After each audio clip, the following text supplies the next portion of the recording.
di rafetlu bu baax seen ànd ak ñun RFM di leen ñaanal jàmm di sàkku ñaan ci yéen ñëpp di ko ñaanal suñu réew Sénégal ànd ak yéen ci pencoo gi ak RFM ak ñun ci jokkoo bi président Alioune Tine jiite kuréel gi nga xamante ne mooy Africa Jom Center ñu ràññee ko lool ci wàllu àq ak yelleef doomu aadama président Tine ñu ngi lay ziar bu baax. Alaaji Assane maa ngi lay nuyu di la ziar. jërëjëf di nuyu seen auditeurs yëpp. très bien Alioune Tine naka la dundee bëccëgu démb gi Sénégal bëccëgu démb gi Ndakaaru ak yenn ci région. ni ma ko dundee daal daf ma koy métti lu lool. dëgg li ñu xool gis ko tamit dëgg gàcce la te jaaxle naa torop pour ëllëgu Sénégal bu fekkee ne lii nga xam ne moo xew. jëppi njàlbeen gi boo koy seet. oui. ay escalade rek lay andi c'est-à-dire fitna bu ñëw beneen topp ci fitna bu ñëw beneen topp ci li leer ba leer. dafa mel ni état bi mënul contrôler situation bi nga xam ni am na loolu bu amee nag il faut quand même ñu woote pour jàmm dellu si.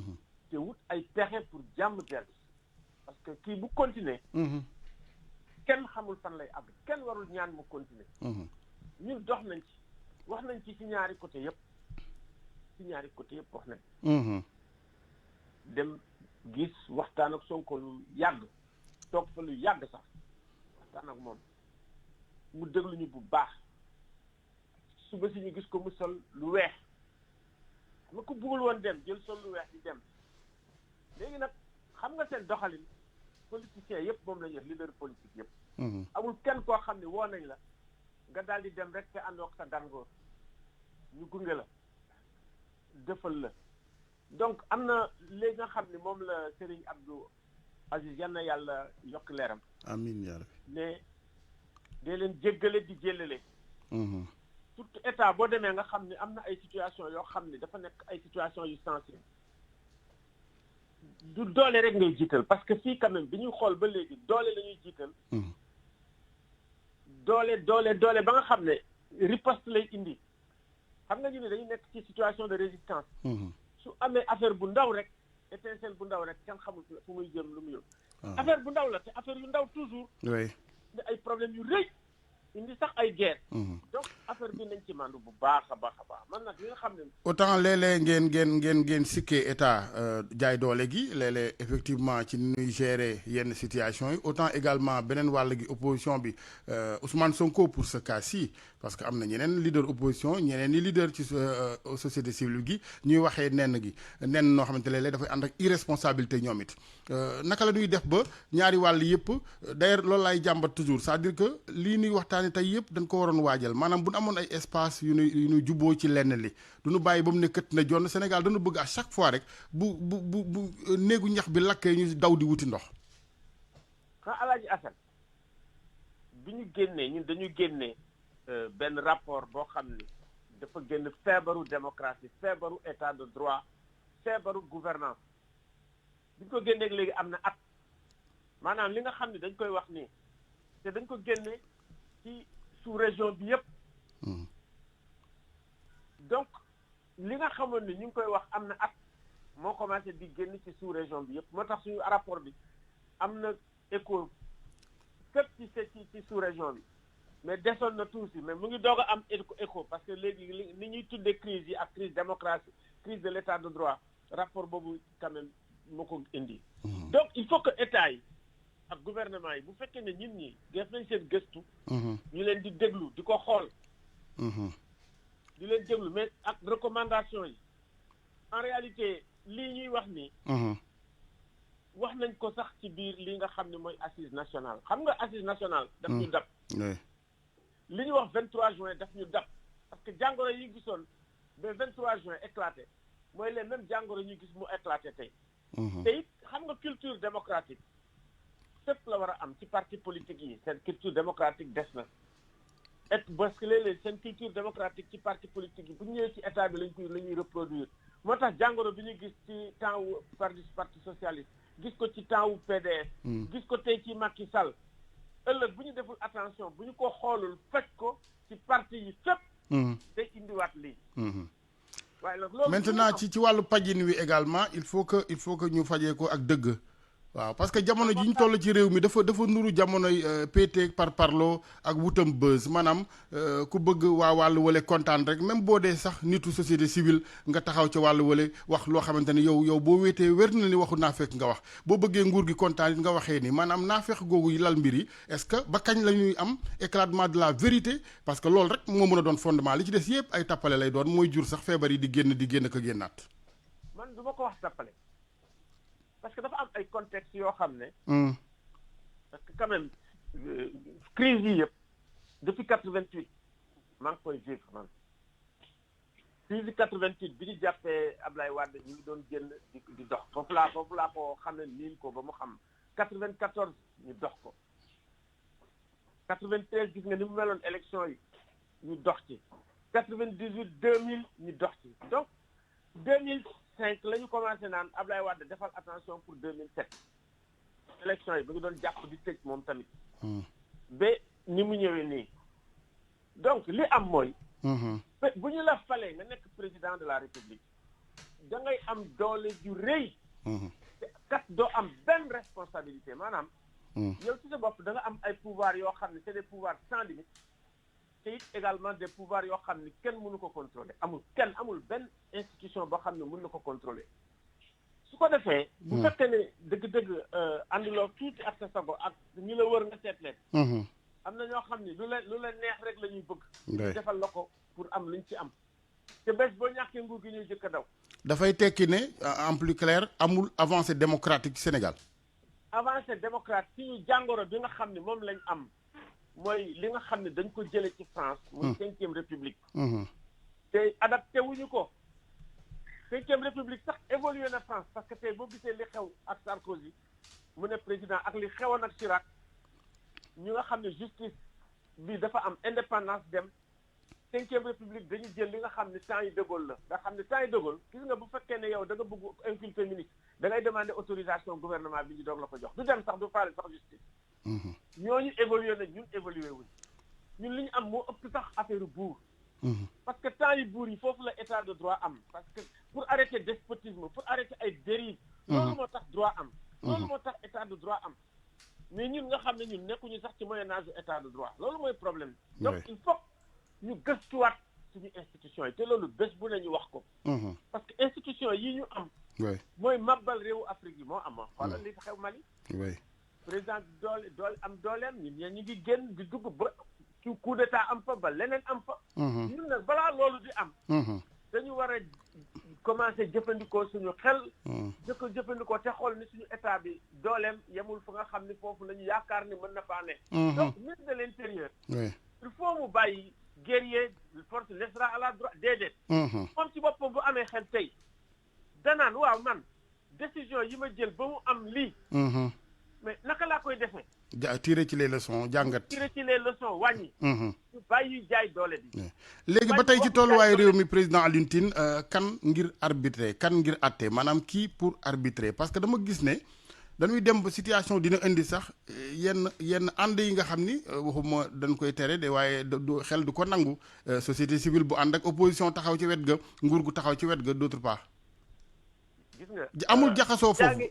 yaa ngi posé problème boo xam ne tey mooy lu gën a tumuranke Afrique li gën a tumuranke Afrique mooy arbitrage xam nga justice pour arbitrage te tey booy jëlee am na ñaari arbitre yi nga xam ne ñoom ñoo mën a réguler société bi pour ñu am lii nga xam ne mooy jàmm mooy justice pénale justice pénale nag lañ koy utiliser justice pénale de plus en plus boo koy seet ci réewu Afrique yëpp laa la waxuma la Sénégal opposant bu la neexul nga ni sàcc la wala lii la nga tëj ko dootul mën a ci boole bokk beneen justice bi muy conseil constitutionnel cour suprême yi du fekkee ne bëgguloo nit bokk nekk candidat dañuy ñëw ni yow mënoo nekk candidat parrainage yi ñoo koy def te it bu fekkee ni aussi 3e mandat war na am ñoom ñoo lay ubbil buntu nga dem 3e mandat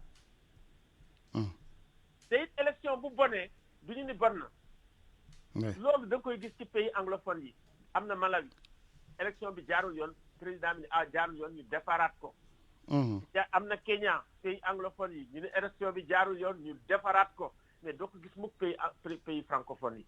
moo tax élection yi ñu am Afrique de l'Ouest y compris fii nga xam ne mooy Niger nga xam ne Issoufou ci boppam sax deful ñaari candidature yi violence bu rëy moo fa am bi nga xam ne ni candidat am passé na. donc élection yi dafa feebar donc il faut que ñu waxtaan. nan la ñuy waxtaanee sama gis-gis. oui tey poursuite yi nga xam ne mu ngi am dañu indi ay problème ak ay jiixi jaaxal nañu annuler poursuite yépp ñu toog waxante dëgg wax dëgg opposition wax dëgg pouvoir ñu delaat suñu compteur yi defaat ko à zéro xoolaat suñu institution yi lan moo ci doxul. ñun fi mu ne nii suñu Afrikajom Center ñu ngi xalaataat nan la ñuy fexe ba nga xam ne dañuy faj institution yi feebar bi jàngoro bi la ñu génne woon suñu rapport tey ñu ngi seet remède yi nan lañ koy def. te loolu ñu ngi ciy waxtaan am nañu comité scientifique boo xam ne ci Afrique de l'Ouest yëpp la parce que ñëpp a bokk xool ne jàngoro yi suñ ko fajul. te ñu nekk réew yi nga xam ne li ñu wër yëpp ñu ngi nekk ci ay xare nekk ci ay fitna. suñu région bi day tas. mais nag loolu Alioune Tine yombul ci réew mu mel ni Sénégal ndax yow da ngay bëgg sax jàmm mais dafa am ñoo xamante ni parce que yaa ngi woote ci ak yàbbi aslëf parce que quand vous dites ñu niilal lépp loolu courage dëgg la laaj ci wàll wu ne nag de part et d'autre maa ngi fàttaliku jamonoy Karim Wade amoon na fi xalaat boo xamante ni xëy na du woon bu bon sax mais bañ ko ne tell ci penc mi rek cette médiation pénale nit ñi ça a posé problème tu as même l'impression que nit ñi quand je dis nit ñi nag beraluma ko kenn bëgguñu jàmm alors que y a des moments de la vie d'une nation lu ko jar nag bu dee lii rek moo fi sës ngir ak jàmm manes na ko lijjantee suñu xel ni nga ko waxee ak suñuy concession.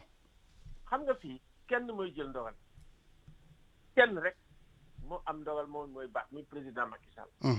moom moo war a toog xool feebaru Sénégal déglu ñi nga xam ne ñii vraiment dañuy liggéey di gëstu di ko am xam-xam ñu génneel ko ay xel yoo xam ne. mooy tax jàmm Sénégal am liggéey bi nga xam ne moom bëgg na ko def.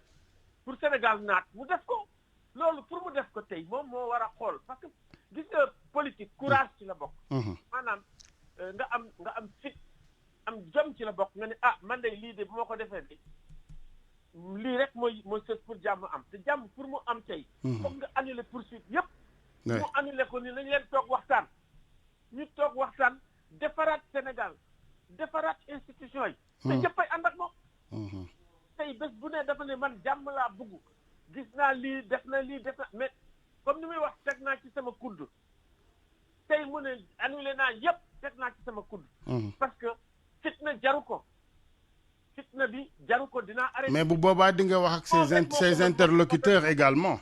nga ne ma ne ses interlocuteurs bu boobaa aussi am na lu leen ca war ñoom it parce que jàmm goo gis nag ci àddina Alioune Tine ku ci ne da ngay yàbbis lëf ngeen fekkante fenn fi nag. mais bu boobaa ñooy taxaw. bu boobaa ñun ñëpp dañuy taxaw ku dañu wax la dëgg. bu fekkee ne dañu bëgg jàmm.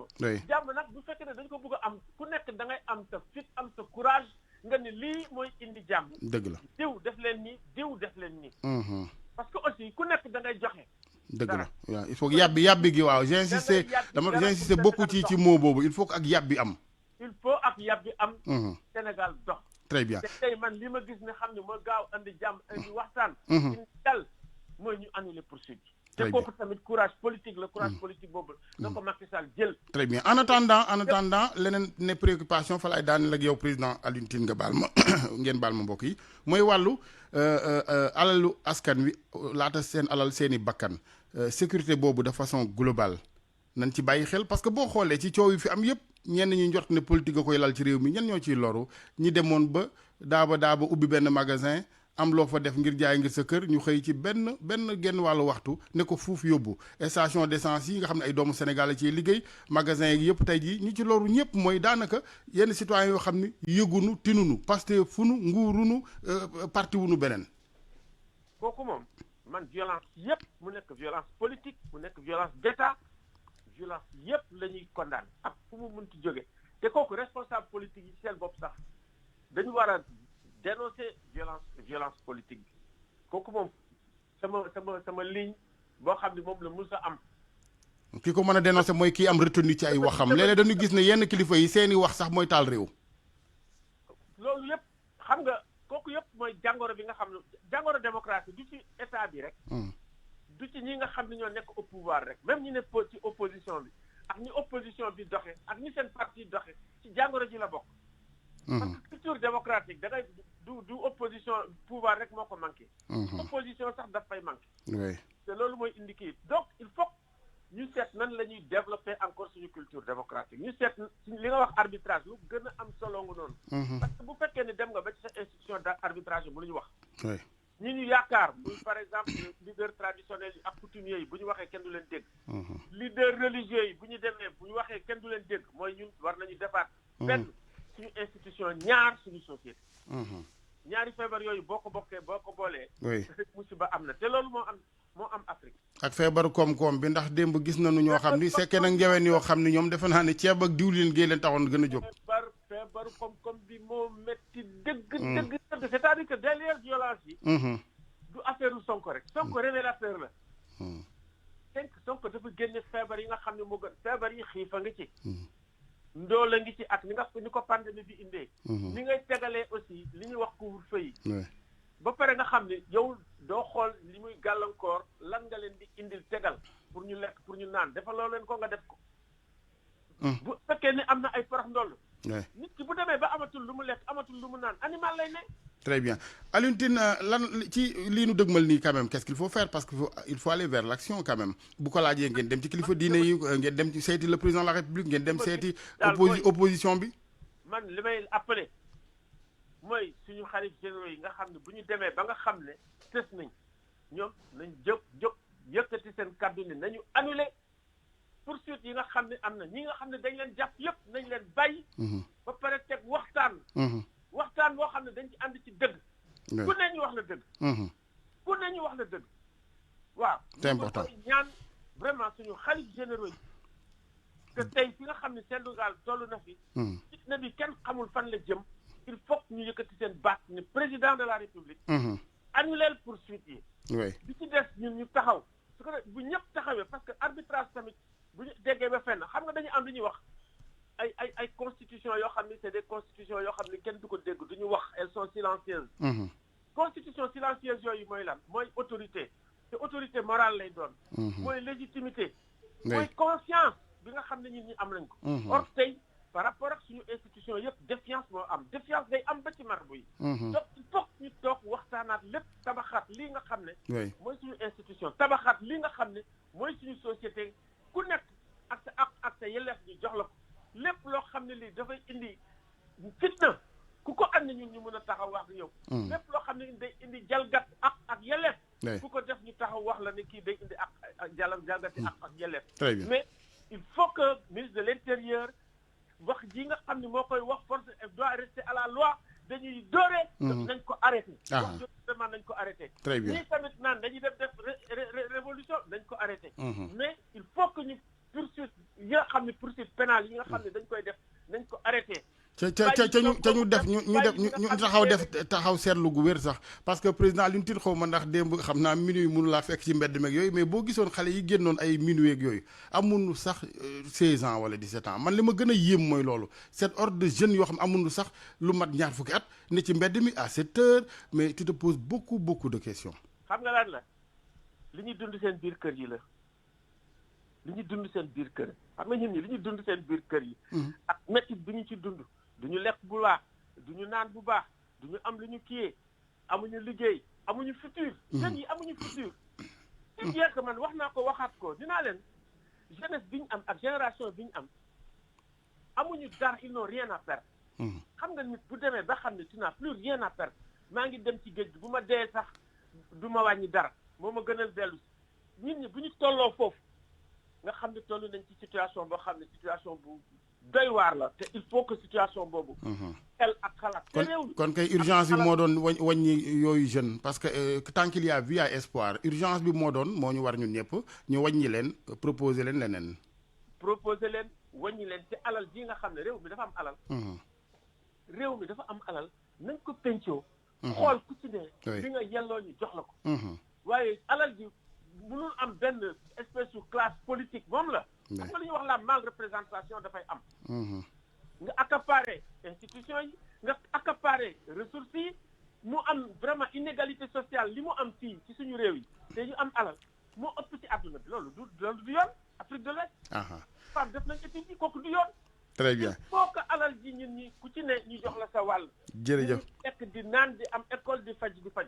président Alioune Tine ñu ngi lay gërëm il faut aller au-delà des appels nag na nga defoon keroog dem kër cité kër góor gi. na ngeen ko def ak ñeneen parce que mbir mi gis naa ni benn nit rek mënut a indi saafara képp ku foog ne Sénégal ba mu daj sëkk benn nit bu foogee ni am na solution bi dana juum parce que yi ciy laxasu moo bari tudd naa la jeunes yi mën nañ tudd leneen tudd ngay institution tudd nga économie tudd nañ mbas mi également donc li greffé wu moo bari kon defe naa ni mbër mi ak soto moo koy daan. waaw kay looloo koy daal incha allahu rabbi dinañu jël suñu bâton de pèlerin. ñun waa société civile am nañu sax benn kii xam nga ñun sax suñu société civile bi nu mu tudd. jàmmi réew mi. oui jàmmi réew mi lañ teg. très bien am nañu groupe de contact. oui ñi nga xam ne ñëpp war nañ leen seet pour jàmm dellu si. très bien daañu leen seet pour jàmm dellu si. incha allah jërëjëf Tine jërëjëf. président Alioune Tine la ñu àndaloon mbokk yi njiital kuréel gii di Afrikajom Center bokk ci jàmmi réew mi kuréel la gu taxaw ngir jàmmi Sénégal ni ko tur bi wootee dégg ngeen ci sax kenn ci ñoom kilifa ci suba Malick Diop ba tey bu jàmmi réew mi ak RFM matin àndoon ci suba ak Babacar Fall ak Hadj Ndiogou Diène ñu ngi leen di gërëm mbokk yi di leen sant sëñ Cheikh Tidiane Cissé xam naa ci wàllu yëgu gi ñu ngi koy jéggalu bu baax dafa daal di sóoraale wu loon woote gi waaye li nga xamante mooy rendez-vous bi moom jëloon nañu ko xëy na waxtu weeg yeneen waaye ñu ngi koy gërëm yéene bi moo doon waxtaane UNACOIS yeesal waaye ñoom commerçant yi bu weesoo sax seen kuréel ku ne xam nga ni ñoom ñooy gën a loru ci manifestation yi jënd sa alal chargé sa bitik ngir loo am daan sa doole ci ngor ñu daal di xëy rek taalal la lépp loolu tamit lu métti ci ñoom la ñu ciy baxeel daal dégg ngeen ci Ibrahima Fall bi jiite station service Sénégal ndax ñi ciy liggéey xam ngeen ko mosu leen dem ci service station d'essence fekk foofu tubaab bu lay solal carburant sa mbokk sénégalais njaayeen njóobeen moo la koy solal moom it am lu mu bëgg a yóbbu ca kër ga yooyu yëpp daal buñ ko waxtaanee ci teranga ak dal responsable yi di xool kàddu yu ñuy yëkkati parce que dafay yomb trop nga ñëw ci plateau télévision karawaatu ba neex wala sol sa mbasin ci passé ba mu tàlli wax ca doo ko peese wane ginnaaw mu jur loo xamante ni après ñu ne fa nag ñun di wëri kuy fay lakk yi nanuy kar lakk yi cay bañ di fay lakk yi ñu ngi jéggalu ci kon deuxième invité bi Abdou Thiam bu fekkee ni mën nga yëkkati si lëf ab bàkk ñu dallu ubbi as lëf antenne bi jël ñenn ci auditeur yëkkati penco bi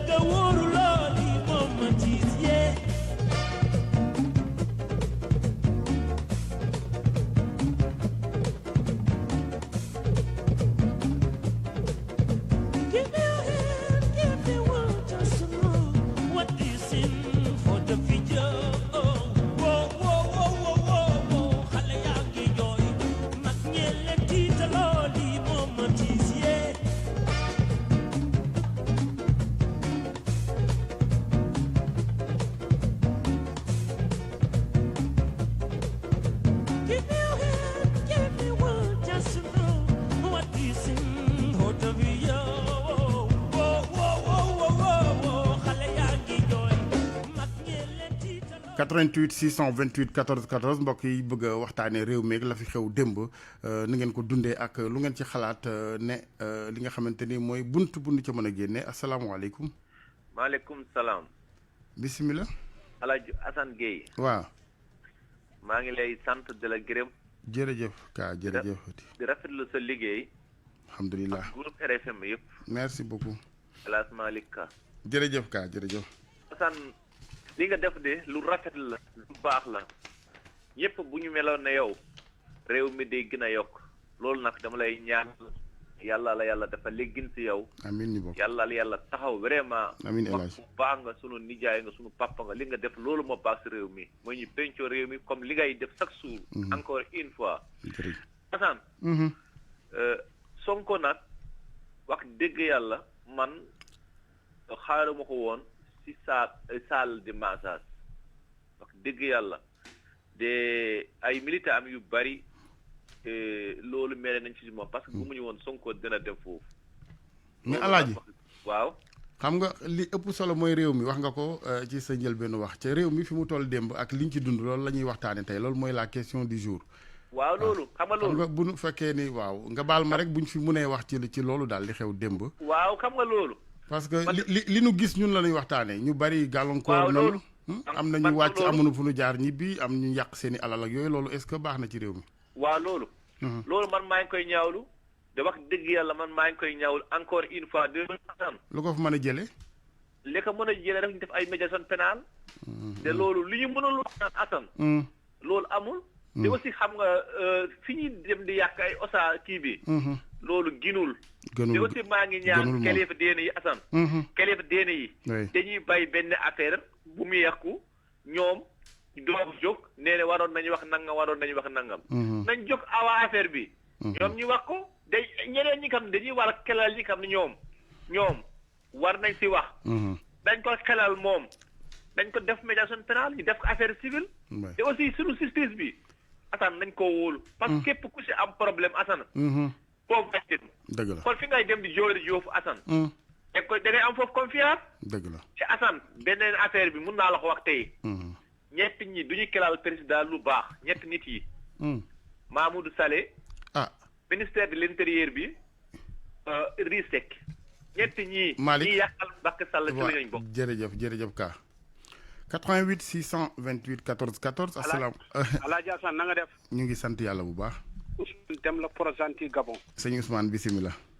alhamdulilah Alaaji Assane. jërëjëf. li may wax rek mooy. waaw. ñun ñu ngi lay sant bu baax a baax Alaaji Assane. jërëjëf waay. bi ma déggee sa kàddu tey suba. ak démb. wal daf maa neex Alaaji Assane gis nga ni ngay waxee. jërëjëf. wallaay fi ñenn journal ci yëpp di waxee ni ngay waxee Alaaji Assane. wallaay dina baax dëkk bi dina jaar si yoon. gis nga li ngay waxee ku nekk responsable ni ngay waxee lay waxee Alaaji Assane. jërëjëf Ousmane jërëjëf. am na kàddu yu bëri yuy génn. loolu mooy xëmb taal yi. parce que am ñoo xam ne dañuy toog si télé di yëkkati ay kàddu yoo xam ne loolu rek mooy violence Alaaji Assane gis nga dañuy def waa Auchan yi étranger ñun ay étranger la Alaaji Assane. keroog buñ ñu attaqué fi daaj ci boutique yi. dugg naa ci rajo bi di ko yuuxu di ko ñax Alaaji Assane dafay metti dëgg la. gis nga ki ñu njëggi attaqué bitigam bi suñu frère sénégalais mu ngi dëkk Ndouloumaa ji démb la gaañu. lan moo ko rey. mais mercer moo ko rey Alaaji Assane. yéen ñi jarul ñaan dëgg la. ñooñu ñi fa nekk tamit il faut ñu gàtt ay saaku ceeb di dem xam ne liggéeyoo ko nga dugg nga yóbbu ko sa biir kër seen waa kër yi di lekk xam ne liggéeyoo ko lewu la Alaaji Assane doo xam la moo lay dal vraiment dëgg la loolu ñaxtu la yow boo meree yëfu jaamul nga jëm di ko lekk Alaaji Assane ñu ne dëkk bi ni dëgg ku ma ne ko bugg xaalis day liggéey da ngay nangoo ñàkk da ngay liggéey Alaaji Assane buñ jox conseil yoo xam ne dëkk bi la ñëpp ay liggéey il faut nga nangoo dem liggéey nangoo gas foot nangoo jaay cot nangoo jaay koko waaye doo ne man ci kër gi laay toog ba policier bu baax ñëw fekk ma fi du noonu Alaaji Assane. ok jërëjëf waaleykum salaam jërëjëf Ousmane Dem ak mbooloom sénégalais yi nekk Gabon ak bitim réew yëpp ñu leen di ñaanal jàmm diaspora bi asalaamaaleykum. waaleykum salaam. bisimilah. Alaaji Assane na ngeen def. ñu ngi sant yàlla wér. jaww ñu ngi leen ziar bu baax. jërëjëf waay. maa ngi tudd Ibrahima Sarr. maa ngi soog a woote nag si rajo. Ibrahima Sarr d'accord. ndaxte démb situation bi nu mu demee si dëkk bi. dama am lu ma naqari lool. waaw. parce que su ñuy wax Sénégal du ñu wàcc si mbedd bi. Sénégal mooy ñi nga xamante ne ñoo ngi seen bureau yi di liggéey di rey seen bopp ngir développer Sénégal mais démb situation bi nu mu demee. par rapport ak ñun ñi nga xamante ne ay jeunes entrepreneur nañ. di rey suñu bopp ngir réew mi. oui. tey man tey par exemple nit suñ la convoqué ak heure boo bëgg a dem su la neexee mun nga dem. loolu kenn mënu loo ko tere. tey mun nga xool sa responsabilité yow bopp xool nan ngay def ba àgg fi nga jëm. ba nga xamante ne benn gàllankoor du si am en toute responsabilité. mais tey lu xew Sénégal mooy politiciens yi en globalité. ñoom ñoo bëgg a ñëw jël Sénégal tenir nit yi en otage. muy politiciens yi ak ñi nga xamante ne seen bopp sax ñoom dañuy tuddee seen bopp société civile. parce que société civile bi dëgg mooy ñi nga xamante ne tey ñoom ñooy reyante ngir àdduna bi avancé ngir Sénégal avancé. ñoom ñooy société civile bi waaye man li may seetaan si télé bi li may gis si télé bi toujours ak si rajo yi may dégg. ñooñu man ay politiciens laa leen jàppee. parce que dama naan ñi seen intérêt bopp nañuy xeexuñu intérêt réew mi xeexuñu intérêt sénégalais yi xeexuñu intérêt askan wi. parce que askan wi tey dem maa ngi jóge sama bureau génn. war a liggéey si waat. ñu bloqué. xeex bi fii nii si côté canal 4 bi ci centenaire bi yëpp bloqué ku nekk amoon na liggéey bu muy def. am na ay entreprise yu nekk foofu noonu. dëgg la nit yi chaque jour dañuy xëy fajar dañuy génn. seen kër yi ngir dem liggéey. dëgg la mais pour des trucs personnels des intérêts personnels dañuy bloquer tout un pays. yombul et ça c'est pas normal. dëgg la jërëjëf Sarr c'est pas normal. merci beaucoup maa ngi jégalu bu baax. non c'est important ci c'est important contribution yi parce que réew mi ni ñu ko waxee noonu moo ko mën a defar. waaw ñu ngi lay gërëm bu baax Sarr ñu ngi lay gërëm xel dëkkul fenn ensuite ni ñu koy waxee bu nu àndee ak dal pencoo ko waaw ndax li ñenn ñi taamu moom moo gën a yomb saaga ak yàq gën a yomb mais di fent di xalaat lu ñu jëmee kanam ñun ñëpp nag ak ku nekk ak fa nga nekk ak ku nekk la war a daal ci réew ku ne xam nga sax lii may wax nii mais daa fekk ni léeg-léeg day am yu buruxlu ndax démb bu dee am na ñu meroon ndax situation seen leader am na ca sekkee nag ngeewoon ci rax loolu def nag du lenn lu may ñu baal ma ak randal waa def naa baat boobu gën a rafet de 88 628 14 14 asalaamaaleykum. waaleykum salaam wa rahmatullah. ñu ngi lay ziar sëñ bi. mu ngi lay dellu ziar la Jassane. kooku.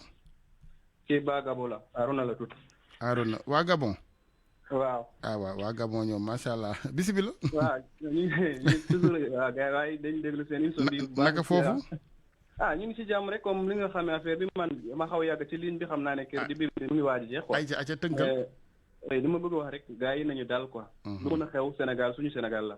bu ñu ko kenn duñu ko defaral. dëgg la nañu daan ku nekk mën nga far fu la neex. mais du la may quand même. nga yàqal jàmbur yàlla boo xamante ne bu muy jël xaalisam di liggéey fekkee woo xamoo lu mu ko amee quoi. dëgg la loolu aussi nañ ci bàyyi xel nañu teey ànd ak nga xam ne li politicien la. bu ñuy dajewaat la duñ ko fekkee de. Idriss Seck ak Macky Sall ku waxoon. voilà très bien Arona Gabon ñu koy gërëm bu baax di ko sant di jégalu ne nañu dañ ko xaarlu as ab diir ci téléphone bi dafa xaw a yàgg mais ñu ngi leen di gërëm bu baax ci yitte yi lépp lu mën a defar sa réew boo ci amee xalaat mën nga ko yëkkati wax ko ca na nga ko war a waxee sëñ Cheikh Tidiane Cissé mu ngi ci ligne bi maa ngi koy annoncé sànq nañ jiitu UNACOIS ISL sëñ Cissé ñu ngi ziar bu baax. yal na yàlla nangu siyaar sëñ Assane. jërëjëf. waxoon naa la fi ne. Cheikh Tidiane waaye nag Tidiane moom aju wéeru la rek nangu naa. mbaadu daa am njuumte ci tur wi. déedéet amul solo man Cheikh Cissé mais Cheikh Tidiane Cissé baax na parce que damaa jiite ay Tidiane ak i Murit.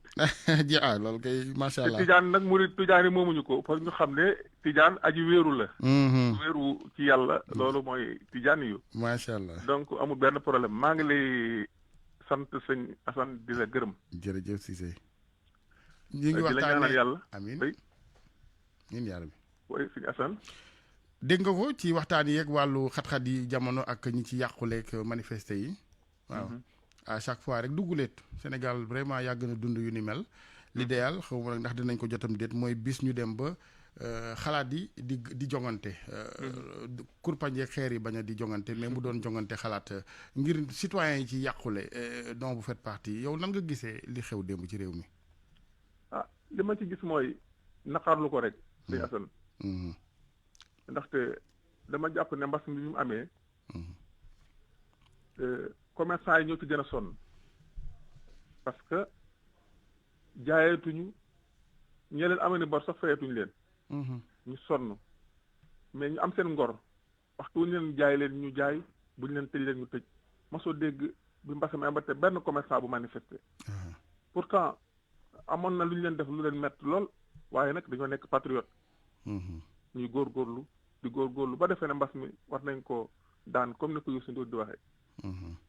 ñu xëy am musiba mën a këpp ci suñu kaw ci benn citoyen comme ñëpp boo xam ne dañ ko convoqué tribunal mu génn musiba am ca te musiba mi saa su amee kat duñ jëm fenn lu may ci commerçant yi. loolu laay jooy di ko naqarlu di yëgal ne. di entreprise ministre de l'intérieur bi nga xam ne tey moo yar suñu sécurité. ne ko commerçant yi ñu jar a taxawu lañ. parce que saa su musiba amee dañuy yàq li ñu yoroon te duñ am fenn fu ñu ko jooyee. te bëgguñu ñun def comme ñooñu li ñuy def. mooy jóg te commerçant yi ñoo leen ëpp de. toutes les temps de territoire national. commerçant yaa ngi fa. te ñoom ñëpp benn baat mën na leen a yëkkati. boo boobaa day yokk joode rek du defar dara moo tax xam nga man. day gën a rëba joo ñëpp taq rip rek. li may wax ñëpp xam nañ sama jikko ku ne xam ne ne man jàmm lay wax di ko def. mais damay wax li nga xam ne mooy dëgg.